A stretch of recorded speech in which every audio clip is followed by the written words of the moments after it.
The day Nadia's world shattered began like any other, with the harsh voice of her stepmother slicing through her dreams. But this morning would be different. This morning would be the first step on a path that would lead her through hell and back again. She just didn't know it yet. "Nadia, get up, you lazy girl." The familiar screech penetrated the thin walls of her closet-sized bedroom. 17-year-old Nadia Okafor jolted awake, her heart racing as it always did when Madame Folake's voice reached that particular pitch. She scrambled from her threadbare mattress, fingers fumbling with the faded wrapper around her slender frame. Outside her window, Abuja was already alive with honking horns and street vendors' calls, the Nigerian capital pulsing with life that seemed a universe away from the prison of her stepmother's home. The scent of frying akara wafted up from the street below, making Nadia's empty stomach clench painfully. When was the last time she'd eaten properly? Yesterday morning, perhaps? "Coming, Ma," she called, her voice carefully modulated to hide her exhaustion. Sleep had been elusive again last night, haunted by memories of her mother's face, memories that grew fainter with each passing year. 5 years since her mother had walked away, leaving her with a father who barely acknowledged her existence and a stepmother who seemed to delight in her suffering.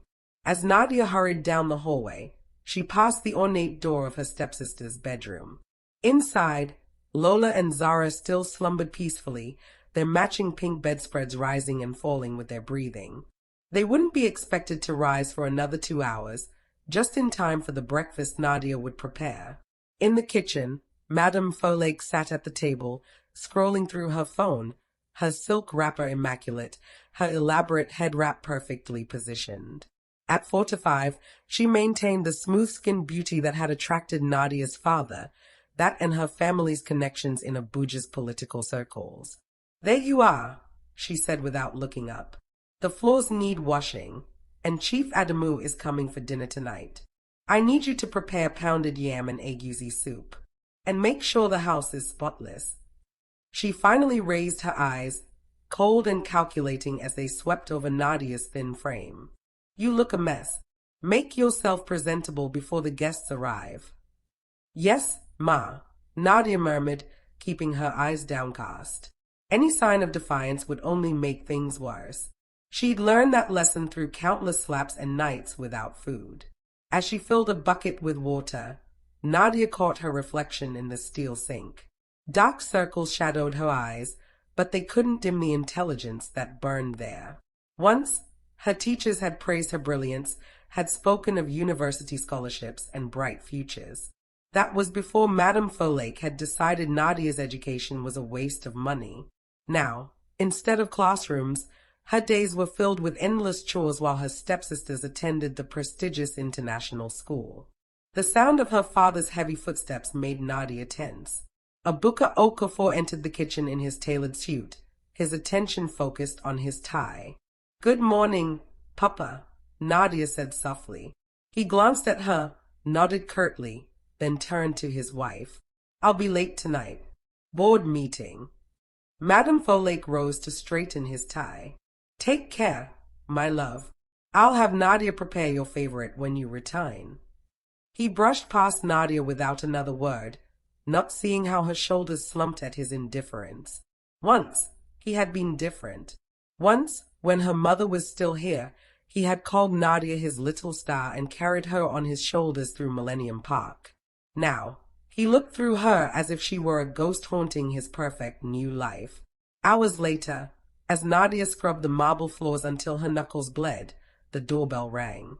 She rose stiffly, wiping her hands on her faded dress before answering. A woman stood there, expensively dressed with heavy gold jewelry that seemed to weigh down her neck. Madame Folake appeared behind Nadia, her face transforming into a warm smile. "Bisi, come in, come in." She embraced the visitor, then shot a contemptuous glance at Nadia.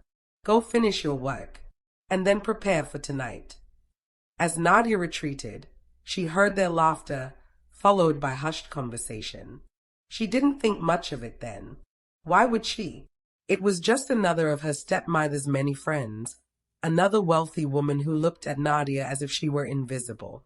She didn't know that this visitor, Madame Bisi, was about to become the architect of her nightmares. That evening, after the elaborate dinner she prepared but wasn't allowed to eat, after washing dishes and scrubbing pots while her stepsisters lounged in front of the television, Nadia was summoned to the living room. Her father was still absent, but Madame Folake sat with Madame Bisi, both women watching her with calculating eyes as she entered. "Nadia," her stepmother said, her voice unusually sweet. "Madame Bisi has a proposition for you. A job opportunity." Nadia's heart skipped. A job? Could this be her chance to escape the daily drudgery, to save money and perhaps return to school? Madame Bisi smiled, her teeth gleaming white against her dark lipstick. "I run a hospitality business, my dear. I'm always looking for fresh, young faces to entertain my clients. The pay is excellent."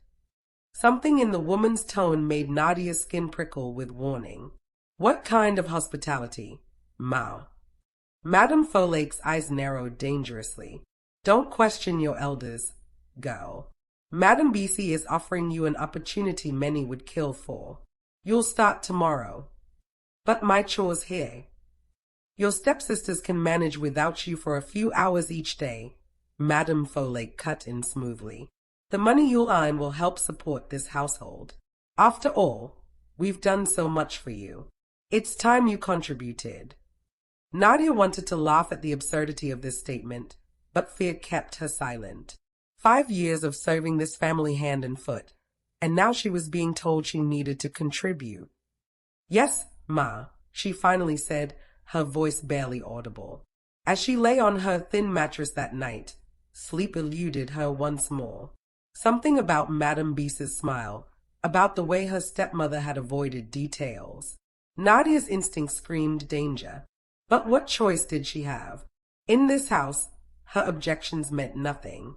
What Nadia couldn't know was that across town, in a penthouse apartment overlooking the city, a young man named Deo Ademola sat alone despite his wealth, staring at the lights of Abuja spread before him like scattered stars.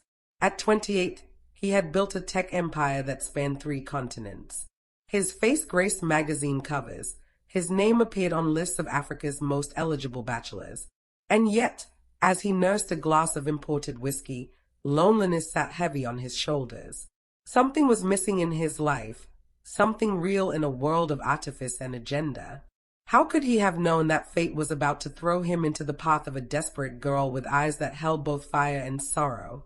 The next morning, dressed in the one decent outfit she owned, a simple blue dress she'd patched herself, Nadia was sent to an address in one of Abuja's affluent neighborhoods. The house was grand, set behind high walls and security gates. A guard let her in after a phone call, eyeing her with a mixture of pity and something else that made her wrap her arms around herself. Inside, Madame Bisi greeted her with that same predatory smile. "Ah, Nadia, right on time." She circled the girl slowly, nodding with approval. "Yes, you'll do nicely. Very nicely indeed. Come, let me show you around." The house was opulent, with marble floors even finer than those in her father's home. But something felt wrong. Where were the guests this hospitality business served? The rooms Madame Bisi showed her were bedrooms, lavish ones with silk sheets and dimmed lighting, but no signs of the conference facilities or dining areas Nadia had expected.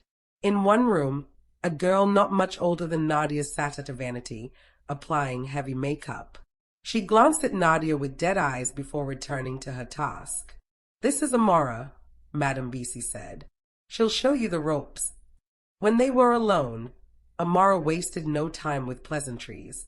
"Has she told you what you'll be doing yet?" Nadia shook her head, a cold dread settling in her stomach. Amara laughed without humor. "Entertaining men. Rich men who pay well for pretty young things like us." She gestured to the clothes laid out on the bed, revealing outfits that made Nadia's modest dress look like a nun's habit. "Better get used to it. Once you're in Madame Bisi's web, there's no getting out." The ground seemed to tilt beneath Nadia's feet. "No," she whispered. "No, that can't be right. My stepmother wouldn't." "Your stepmother?" Amara interrupted. "Let me guess. She gets a cut of everything you earn. Nadia's silence was answer enough. They're all the same, Amara said, turning back to the mirror.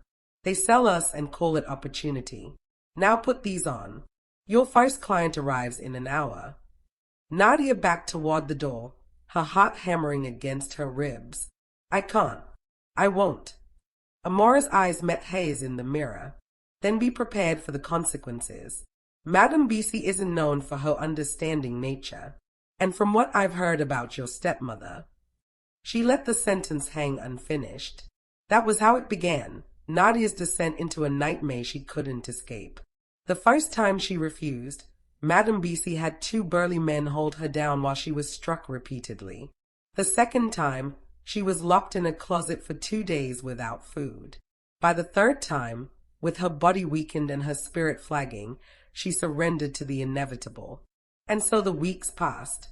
Nadia moved between two hells, her stepmother's house, where she still performed her chores despite returning exhausted each night, and Madame Bisi's hospitality business, where she learned to numb herself as strangers' hands explored her body. All the money she earned went directly to Madame Folklores, who began buying new jewelry, new clothes for her daughters, even a new car. Nadia's father, perpetually distracted by work and his wife's affections, noticed nothing amiss. But humans, even in their darkest moments, search for light.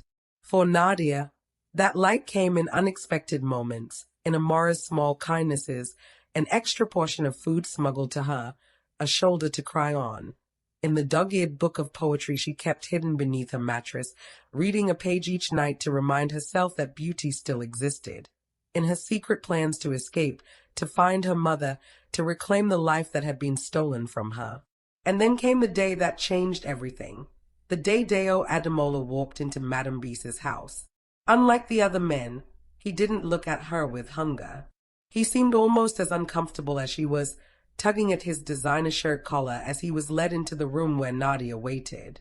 I don't usually, he began awkwardly.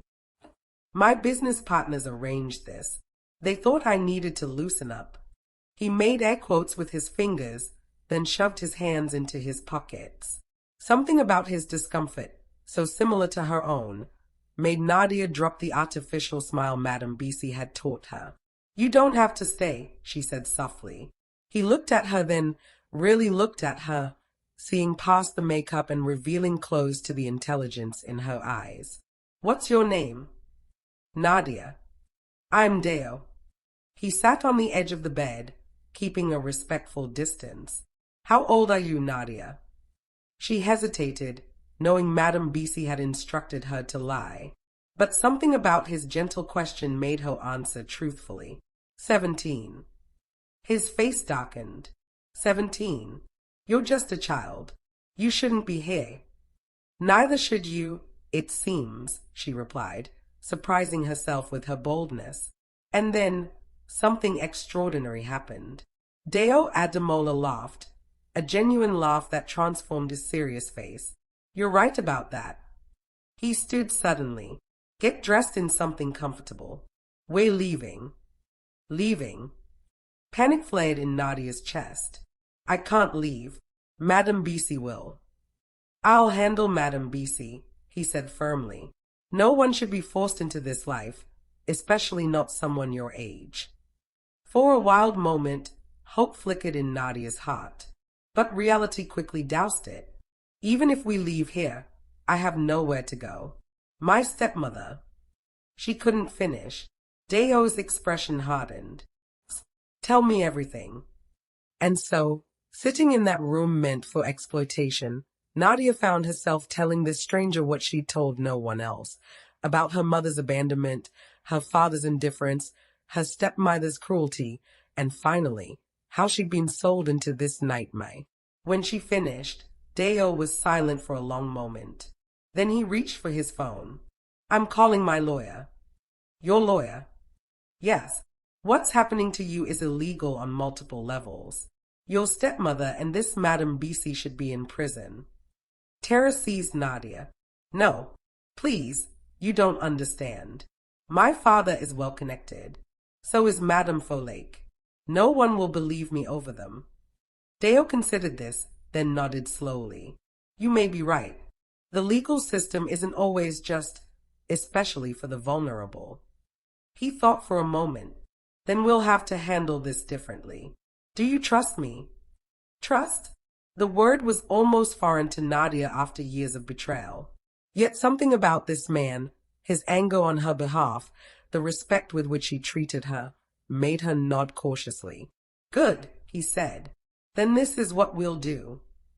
What followed was nothing short of a revolution in Nadia's carefully controlled world.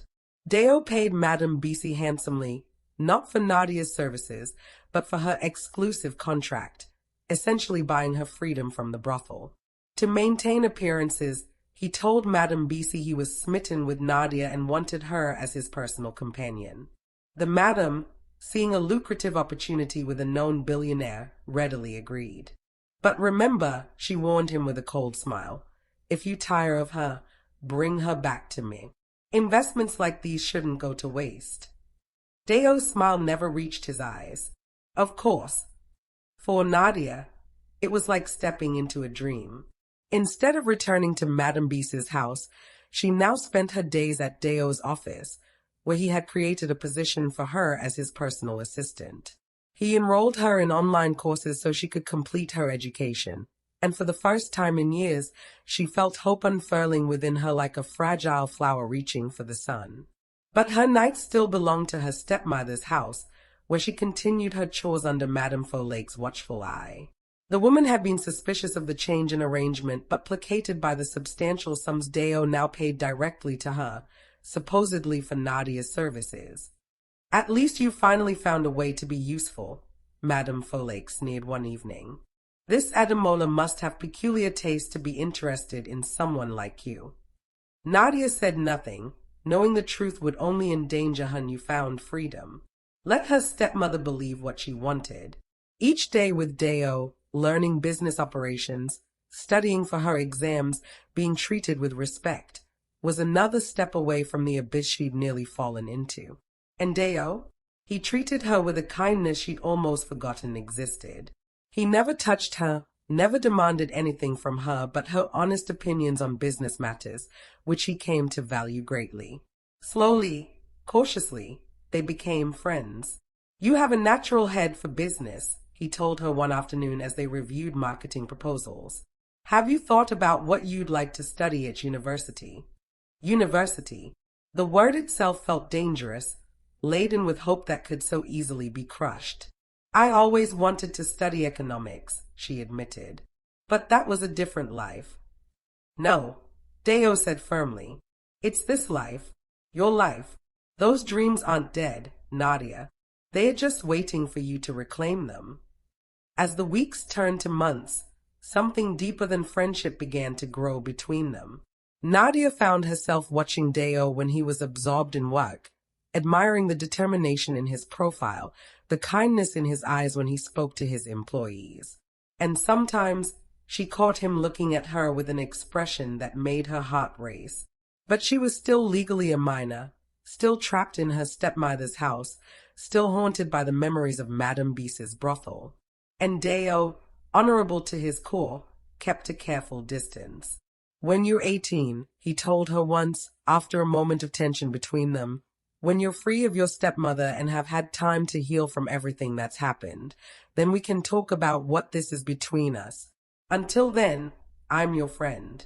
Nothing more. Nadia understood his restraint, even appreciated it. But part of her, the part that had been forced to grow up too quickly, wanted to tell him that she'd left childhood behind long ago, on the day her mother walked away. Meanwhile, Madame Folklore had begun to grow suspicious. The money was good, better than what Madame Bisi had paid, but something about the arrangement nagged at her. Why would a wealthy, handsome young man like Deo Ademola keep a plain girl like Nadia as his exclusive companion? And why did Nadia return each night without the haunted look she'd worn during her time with Madame Bisi? One evening, she followed Nadia to what she thought would be a rendezvous with Deo. Instead, she watched from her car as Nadia entered a prestigious private tutoring center. Confused, Madame Folklore waited. then followed Nadia to Deo's office building, where she spent the rest of the day. That night, Madame Folake made a phone call to Madame Bisi. "I think we're being played," she said without preamble. "The girl isn't providing the services we're being paid for." Madame Bisi's voice turned cold. "Are you certain?" "I followed her today. She's working in his office, taking classes. This isn't what we agreed to." There was a moment of silence on the line. "Leave it to me," Madame Bisi finally said. "No one cheats me. No one." The next day, when Nadia arrived at Deo's office, she found him in a tense phone conversation. When he saw her, he quickly ended the call. "What's wrong?" she asked, recognizing the hard set of his jaw. He hesitated, then sighed. "That was Madame Bisi. She's demanding more money, threatening to tell your stepmother about our arrangement." Faye clutched at Nadia's throat. "She knows. She suspects." Deo ran a hand through his short hair. "I think we need to accelerate our timeline." Their plan had been to wait until Nadia's 18th birthday, just 2 months away. Then, legally an adult, she could leave her father's house and press charges against both her stepmother and Madame Bisi. "What do you mean?" Nadia asked. "I mean we need to get you out now. Today. My family has a house in Ghana. You'll be safe there until we can deal with this legally." He reached for her hand. "I can't risk them hurting you, Nadia." The thought of escape, real escape, not just the daily reprieve of working with Deo, was both thrilling and terrifying. "But what about my education? The plans we've made? You can continue your studies in Ghana, and I'll visit as often as I can." His eyes softened. "I know it's not ideal, but it's not forever. Just until you're 18 and we can fight this properly." Nadia knew he was right. The fragile freedom they'd constructed could collapse at any moment. "And yet, I need to get something from the house first," she said. "Just one thing." "It's too dangerous." "Please," she interrupted. "I won't get another chance." Reluctantly, Deo agreed. He would drive her to her father's house during the day when everyone should be out. She would grab whatever she needed, and they would head straight to the airport where Deo's private jet waited. But fate, which had been cruel to Nadia for so long, had one more twist in store. When they pulled up to the house, Madame Folake's car was in the driveway. And not just Hayes. Madame Bisi's ostentatious red Mercedes was parked beside it. "We should go," Deo said urgently. "We'll buy whatever you need." But Nadia was already opening the car door. "No, I need to hear what they are saying. I need to know." Before Deo could stop her, she was out of the car, moving silently toward the house. Years of sneaking around to avoid her stepmother's wrath had taught her how to move undetected. She slipped in through the back door and crept toward the living room, where voices drifted out. "I don't care what you have to do," Madame Folake was saying, her voice tight with anger. "That girl has made fools of us both, and this Edamola character will be dealt with." Madame Bisi cut in smoothly. "My contacts in the police can arrange for some drugs to be found in his car. A night in a Nigerian jail might change his perspective on interfering with my business. And Nadia, I have clients who prefer difficult girls. They pay extra for the challenge of breaking them. Once Ademola is out of the picture, she'll have nowhere else to go." Nadia's blood turned to ice. She'd known these women were cruel, but this level of calculated evil stunned her. And Deo, they were planning to destroy him, all because he'd shown her kindness. She must have made a sound, because suddenly the conversation stopped. Then came the sound of approaching footsteps. Panic seized her. She turned to flee, but it was too late. Madame Folake stood in the hallway, her face contorted with rage. "You," she spat. "Eavesdropping now? I knew you couldn't be trusted." She lunged forward, grabbing Nadia's arm with bruising force. Nadia struggled, but years of deprivation had left her weak compared to her stepmother's solid frame. "Madame Bisi," Madame Folake called. "Look who I found." The other woman appeared, her customary smile replaced by cold fury. "Little Nadia, you've caused quite a lot of trouble. But that ends today." Nadia's mind raced. Dale was outside, waiting. If she could just reach him. As if reading her thoughts, Madame Beasy said, "And don't think your rich boyfriend will save you. My men are already on their way to deal with him." Terror gave Nadia strength she didn't know she possessed. With a sudden jerk, she broke free of Madame Folake's grip and bolted for the door. Behind her, she heard curses, the sound of pursuit. She burst out of the house, screaming Deo's name. He was already out of the car, running toward her. "They are going to hurt you," she cried. "They have men coming." Before she could finish, a black SUV screeched to a halt at the curb. Two men jumped out, moving with purpose toward Deo. What happened next seemed to unfold in slow motion. Deo, seeing the threat, pushed Nadia behind him. One of the men reached into his jacket. Nadia saw the glint of metal, a gun. "No," she screamed. But the sound that split the air wasn't a gunshot. It was sirens. Police sirens, growing louder by the second. Everyone froze. The men from the SUV exchanged panicked glances, then ran back to their vehicle and sped away. Madame Folake and Madame Beasy, who had followed Nadia outside, stood paralyzed on the front steps as 3 police cars pulled up, officers pouring out with weapons drawn. "Everyone on the ground," one officer shouted. Confusion reigned as Nadia and Deo complied, while Madame Folake began protesting loudly. "What is the meaning of this? This is my home. Do you know who my husband is?" One officer approached Deo, helping him to his feet. "Mr. Ademola, we received your emergency signal. Are you all right, sir?" Nadia looked at Deo in confusion. "Emergency signal?" He helped her up, keeping his arm protectively around her shoulders. "I'm fine. But these women," he pointed to Madame Folake and Madame Beasy, "are involved in human trafficking. This young woman is one of their victims." The lead officer nodded grimly. "We've been building a case against Madame Beasy for months. Your information was the final piece we needed." As the police handcuffed the 2 women, who had moved from outrage to desperate pleading, Nadia turned to Deo. "You planned this?" He nodded.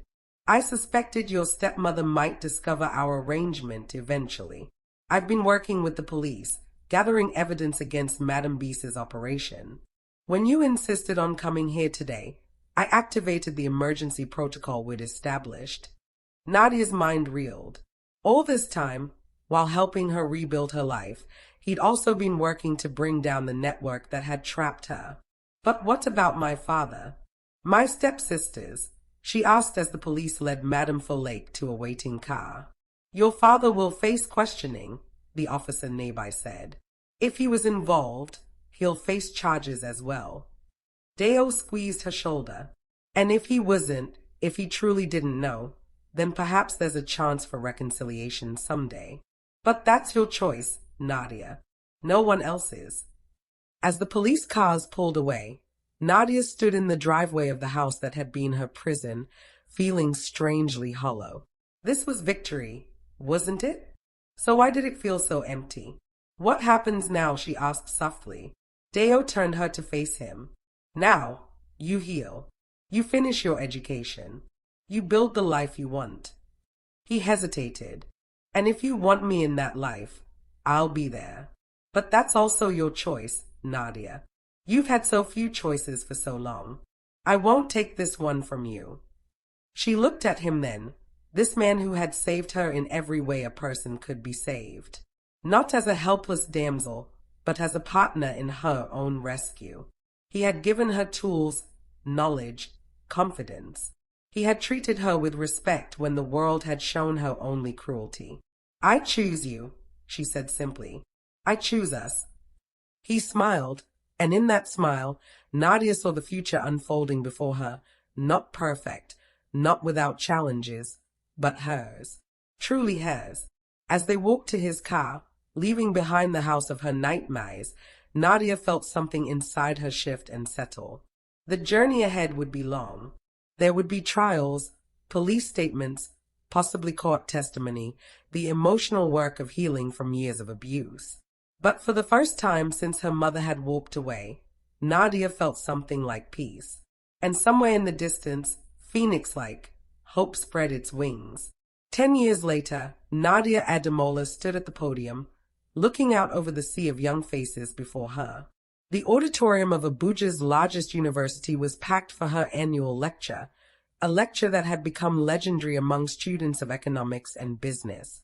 At 27, with 2 degrees and a successful foundation dedicated to rescuing girls from trafficking, she had become a symbol of resilience. And beside her, as always, stood Deo, now her husband of 8 years. "Many of you know my story," she began, her voice strong and clear.